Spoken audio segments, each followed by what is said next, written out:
CS2 could change everything. All of your favorite teams and all your favorite players' performances could fall off the face of the earth. The BLAST Showdowns are your final chance to cash in on CSGO fantasy points. And regret is a horrible feeling. We all know that. We'll get to that in a second. You're watching Fantasy Focus, powered by 22Bet. Shout out to Lucy one time for standing in for me last week. I've been up in Malta for the Pro League Finals. Season 18 just wrapped up. We've got Maus lifting a trophy, the last CSGO trophy, and we've got DarfMike cashing in the big points. This week's highest performer in fantasy. Round of applause for DarfMike, the man who has an addiction to picking North American players, has broken through the shackles of restraint, and now finds himself flying to the top of the leaderboard. Congratulations, Mike. A 9% finish, if I'm not mistaken, for you, sir. Welcome to the Big Bucks Club. Now, seeing as how crazy these playoffs have been, with upsets left, right, and center, with predictions crumbling all over the place, I decided to check in with a few of the celebrities that were walking around here in Malta, and I wanted to ask them about their fantasy seasons. Specifically, I wanted to know everybody's biggest regret. Which players let them down? Which drafts do they wish they had changed in the last second, etc. Roles, boosters, whatever it was that was weighing them down, I wanted them to talk about it. So enjoy this compilation of a few talent here in Malta, and shout out to the gang for letting me take these videos. Thank you so much. Enjoy. Biggest regret of the season is almost the season itself. Started poorly, let it get myself in the mud, have been trying to recover ever since, and yeah, my biggest regret is trusting myself this season. My biggest mistake this fantasy was ruining G2 every time they went to play. Whoever I would pick, whether it was Nico or Monacy, whichever one I would pick, the other one would always have a great game, and the one I'd pick would get like +10, and it was horrible, heartbreaking, dire times. My biggest mistake this season was trusting in any favourites at the Pro League playoffs. Two big mistakes of the season. One is solely on me. One is in the playoffs of Cologne. I didn't put any rolls on any of my players. Just slipped my mind. Disgusting. The other one actually is this event that we're at right now. EPL Season 18 playoffs, because I spent all my money on Simon. I did it. I bought in to the Vitality hype and said, hell yeah, I'm going to go double Vitality. I'm going to go double G2, and I'm going to go Ents. And that meant I had to have not one, not two, but 3 in-game leaders. 3 mistakes were made, man.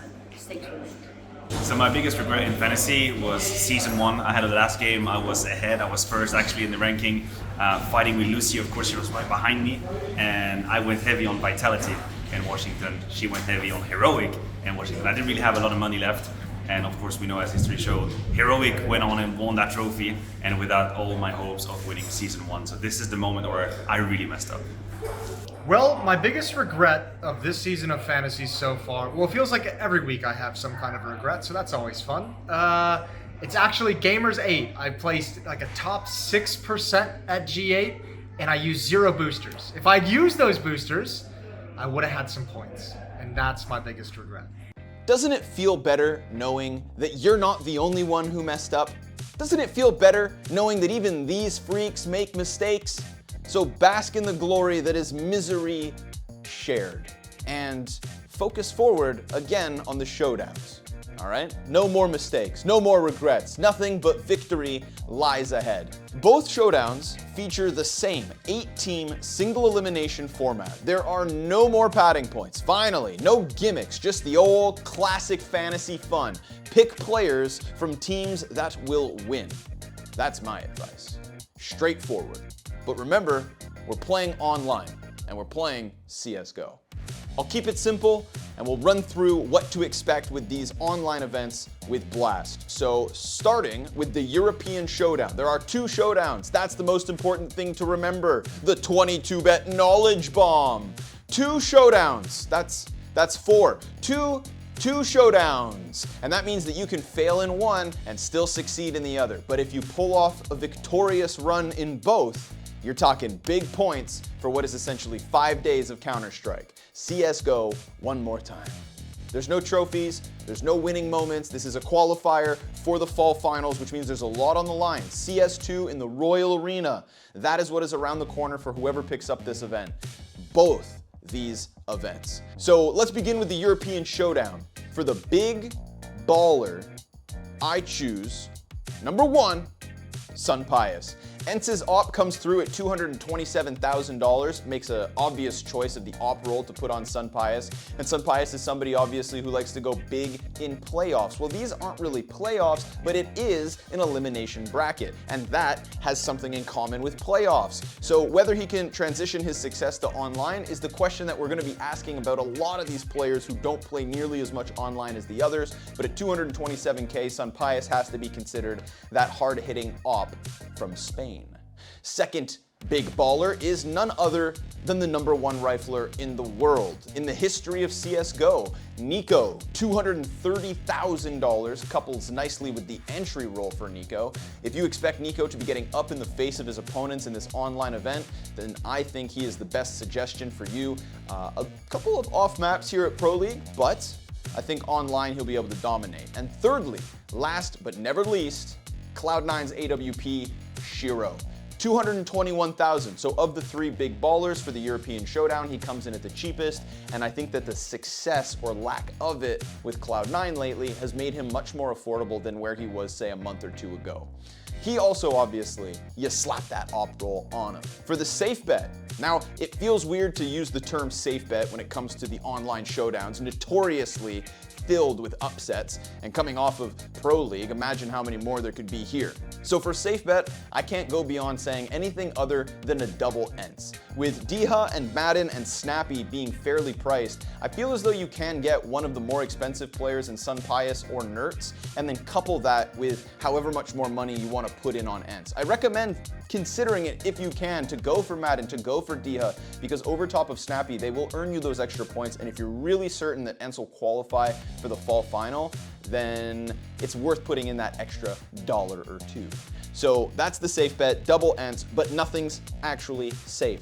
Don't trust me. Thirdly, the eco pick. So we're looking for players coming in cheap. I gotta shout out my boy Tabson. Had an excellent Pro League season, and now that we switch back to online, I think Big play good Counter-Strike online. Tabson's $192,000. Alternatively, look at 9. Goofy. Goofy loves to every once in a while throw up a strong performance to be right there behind Hades, who at the moment is leaving a lot of rating on the table to be grabbed. So at 193,000, I think Goofy is somebody worth considering. Or, and this is the red flag on the third eco pick, Mopaz. Now Mopaz on LAN at Pro League with the Movistar Riders run looked great. But I do think that there is an extra danger and risk with selecting Mopaz, even though he comes in cheaper at 186,000. I don't think that the online games of Movistar are nearly as convincing or impressive as they are on LAN. So this one's a bit of a cautionary tale, but Tabson, Goofy, Mopaz. That's all I'm saying. It's actually not all I'm saying. Why? Because remember, two showdowns. That second showdown, the Americas or Rest of the World showdown. And for the Americas showdown, we have 3 potential big ballers in this department as well. But all of the prices of the North American stars are significantly cheaper.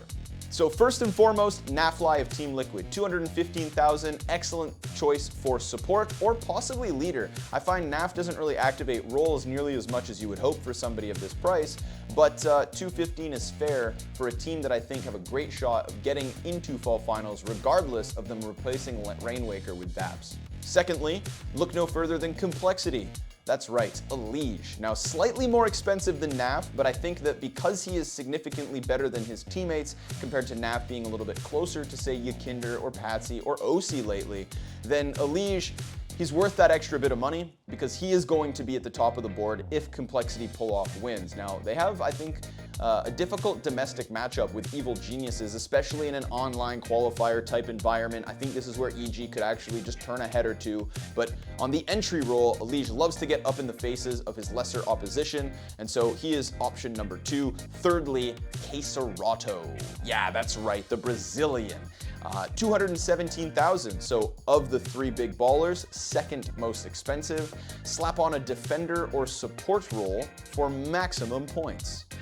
Depending on how you play out the rest of your draft, I feel like bouncing between those two leaves options open. Serato, assuming Furia don't flop in the face of their Brazilian counterparts in the opening game, would have to go on to play Complexity or Evil Geniuses. I think that side of the bracket's more challenging, contrast to that of Liquid, but I do think the money may be worth it. Safe bet.